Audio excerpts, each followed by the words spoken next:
Ұлан 10 жаста пысық, технологияны жақсы көреді, бірақ кейде дәстүрлерге ат үсті қарайды.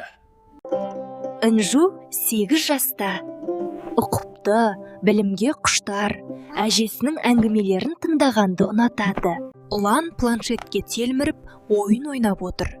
Інжу текеметтің үстінде қуыршағына қазақша көйлек кигізіп жатыр. Ұлан, қарашы, қонақтар келетін уақыт болды. Әжеміз қонақ келсе құт келеді деген ұмыттың ба? Эх, Інжу, қазір 21 ғасыр ғой. Қонақтарға Wi-Fi берсек болды, риза болады. Бөлмеге үлкен кісілер кіреді.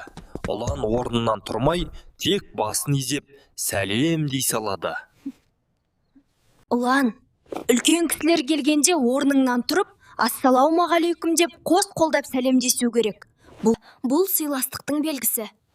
Ой, Кешіріңіздер. Барлығы дастархан басына жайғасады. Ортада буы бұрқырап, ет, бауырсақ тұр. Ұлан ең бірінші болып қол созады. Тоқта, Батыр. Алдымен үлкендер дәм татсын.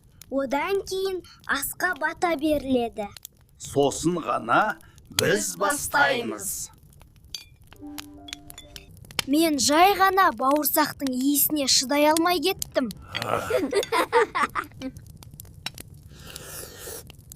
Інжу қызым, сен бүгін өте дұрыс жасалдың. Салт дәстүрді білу жай ғана әдет емес, ол жүректегі тәрбие. Әже, кейде балалар оны түсінбейді.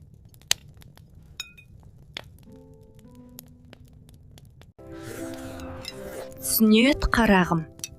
Тек оларға дұрыс жолды сабырмен көрсету керек.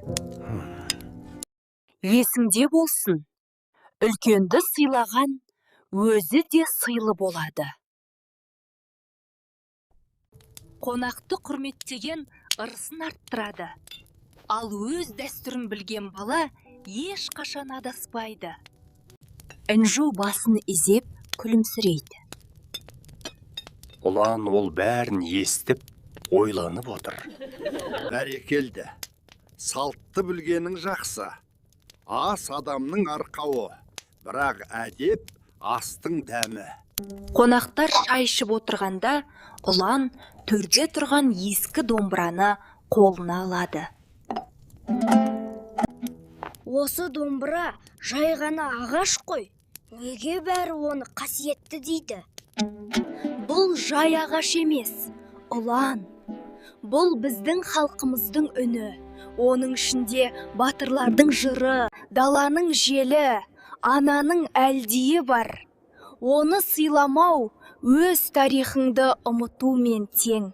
Ұлан домбыраның пернелерін еппен басып көреді. Оның жүзінен мақтаныш сезімі көрінеді. Білесің бе, Інжу? Планшеттегі ойындар қызық екені рас.